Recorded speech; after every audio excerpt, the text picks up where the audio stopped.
बहई Manama मड़वा बैठी ditto रे सुना रे घरवा के लोग बहई मनामा मड़वा बैठी डाटो रे।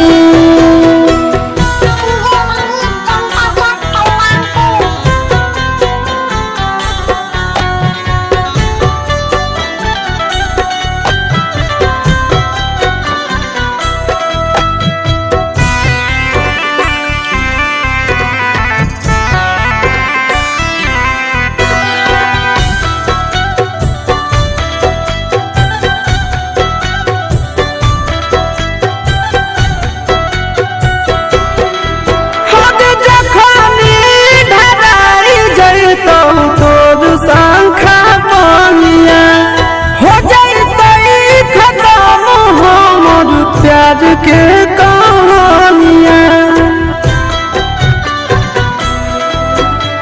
बुझे मजबूरी नहीं है हमर कसूर रे इहे शायद होते भगवान के मंजूर रे।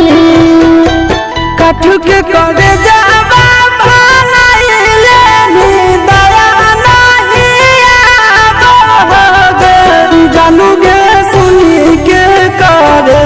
हमर फटो दिया कोई नहीं बात हो गे जानू गे सुनी के कार जा हमर फटो दिया कोई नहीं बात हो गे।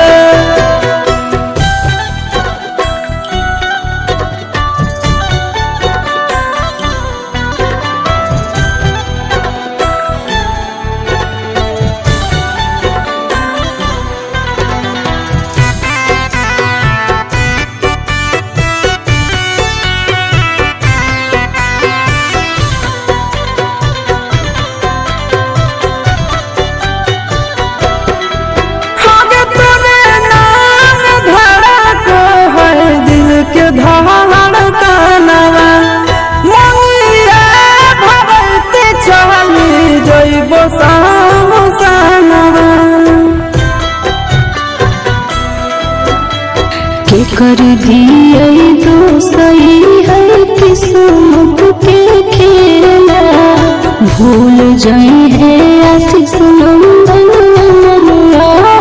बेला तोरा बिना हमर कुछ न भावो दुख नहीं सहाबो रे सुन रे घरवा के लोग बहई मनामा मड़वा बैठी